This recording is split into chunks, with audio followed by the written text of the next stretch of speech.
السلام عليكم ورحمة الله وبركاته. ايه الأخبار يا جماعة؟ معاكم أحمد عمران. أهلا بيكم في فيديو جديد وحقائق أخفتها سبيس تون عنا في الحلقة التانية من أبطال الكرة.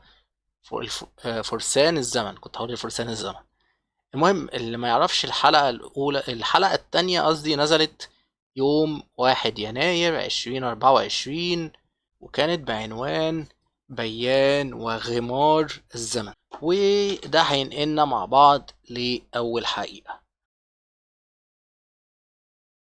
طيب أول حقيقة معانا وهي إن اسم أساسا الحلقة اللي هو بيان وغمار الزمن هو اسم الحلقة الحقيقي اللي هو تنما الذي عبر حدود الوقت. ونيجي على تاني حقيقة معانا وهي حقيقة لطيفة جدا، وأول ما سمعتها بجد واكيد اي حد تابع الانمي ضحك يعني لما سمعها. وهي اسم الدب دوت اللي ظهر. طبعا الدب اللي هو اطلقوا عليه سبيستون لطفي. هو اصلا في الحقيقه اسمه واندبا، ودوت يعتبر اصلا هو ما تفهملوش قصته كده، هو دب بيساعد فهد او فيرون. تمام.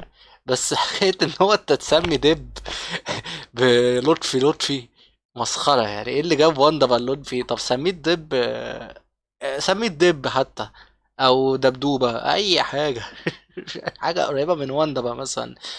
ما تفهمش ايه علاقة لطفي بواندا بس الصراحة، بس هي حاجة تضحك من سبيستون الصراحة، وكانت لطيفة وضحكتني أنا شخصيا الصراحة. لو ضحكت لما سمعت المعلومة ديت يا ريت تقول لنا يعني. تالت معلومة معانا وهي مجموعة العقرب. طبعا دي المجموعة المسؤولة عن بروتوكول أوميجا وألفا والناس ديت، واللي عايزين يدمروا يعني كرة القدم. هما في الحقيقة اسمهم الدرادو. تمام. وطبعا صورتها ظاهرة قدامكم، وواضح ان معرفش اسم الصراحة اللي ظاهر قدامكم دوت للشخص اللي هو رئيس المنظمة، اللي هو اسمه تودو او تودو. مش عارف ده اسمه الحقيقي ولا لا الصراحة، لان مش فاكر للأمانة عشان ما اكدبش عليكم. المعلومة اللي بعد كده وهي طبعا أبطال الكرة، انتوا عارفين إن هي بتغير أسامي المهارات، فديت لستة بالمهارات اللي ظهرت في الحلقة وأسمائها الحقيقية. اول حاجه مهاره الهجوم المباغت اللي عملها بيان، وهي اسمها وندر دروب. تمام. او الفخ المفاجئ. تاني مهاره معانا وهي مهاره الايقاع الخاطف، كان اسمها اساسا هارت بيت، او الضربات العدوانيه. طبعا بيت اللي هي ضربات القلب وكده بيسموها هارت بيت او اجريسيف بيت، كان اسمها اجريسيف بيت. تالت مهاره معانا وهي المهاره اللي عملها فهد وهي انياب الوحش، كان اسمها كوداي نوكيبا، بمعنى شعلة الأجداد. بالإضافة طبعا إلى مهارة مثلث برمودا، ومهارة اللي هي التكتيك الخاص اللي شاطها برضو ألفا، فهم يعتبروا متغيرين. لكن مش هنتطرق ليهم قوي لأن هي أصلا عبارة عن مجموعة أوامر وبتتنفذ. تمام. فهي كلها تحت أمر اللي هو شوتو كوماند، بمعنى أمر التسديد. نيجي على آخر معلومة معانا وهي الاندماج التام. طبعا الاندماج التام هو اسمه الحقيقي ميكس ماكس. تمام. وتقدر تسميه مش ممكن اندماج ميكس ماكس ماشي، ممكن تسميه اندماج تام، ممكن تسميه الاختلاط التام او الاختلاط الكامل او الاندماج الكامل. بمعنى ان زي ما انتم شفتوا ان الشخصيتين بيندمجوا مع بعض لتكوين شخصية بتبقى زي ما تقولوا ميكس، مش عارف، ميكس خليط. تمام. ما بين الشخصيتين دول بتجمع ما بين صفاتهم.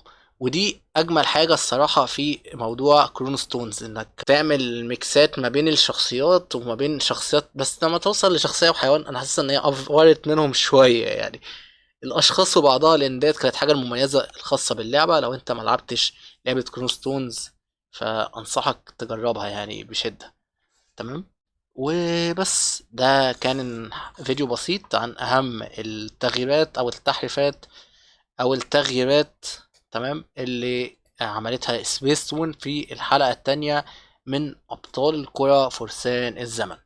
وفي النهاية بحب أشكركم جدا على دعمكم للسلسلة. أول فيديو جاب مشاهدات ما شاء الله بصراحة، وحتى تاني فيديو ما الناس بتأكد عليا امتى الفيديو التاني، الحلقة التانية نزلت، الفيديو هينزل امتى بتاع الحقائق.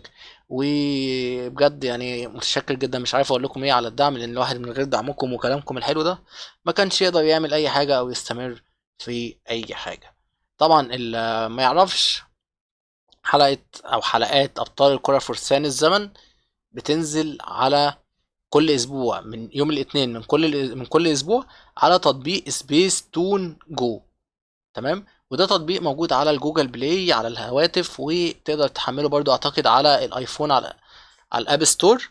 تمام، وهو تطبيق مجاني. تمام، لكن في حاجة بس حابب اوضحها لكم عشان لو انت مش فاهم التطبيق بيشتغل ازاي.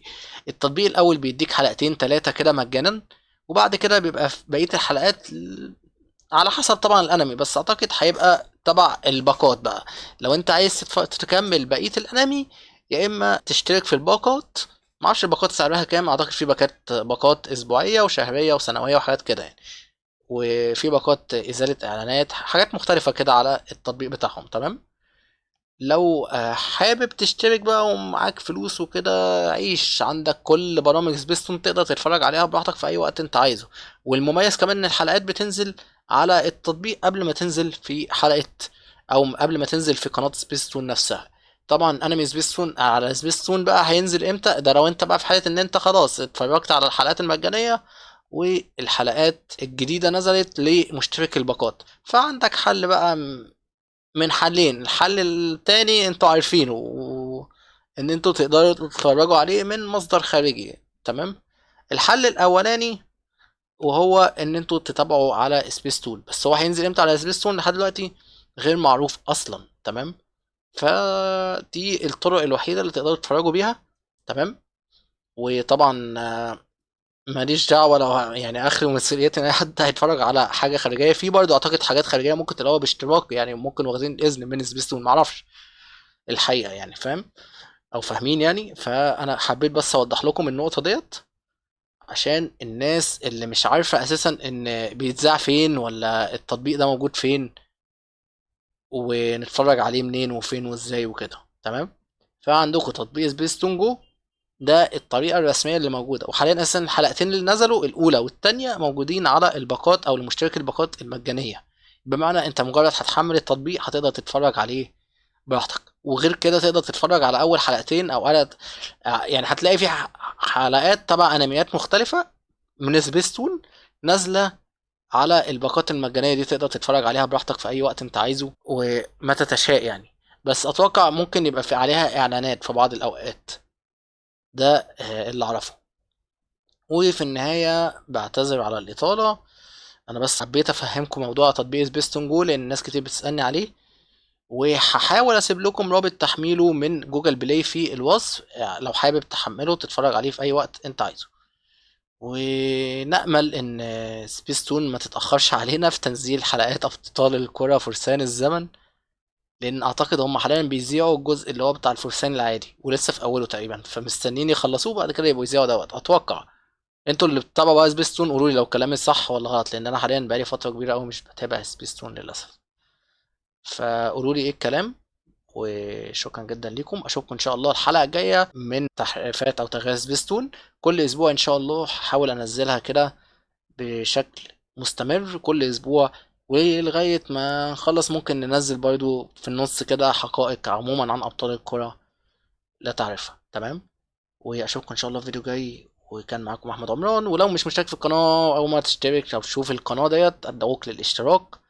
ومعلش تاني على الاطاله، حبيت بس افهمكم ايه الموضوع وايه الدنيا وكده عشان في ناس كتير متلخبطه وكده.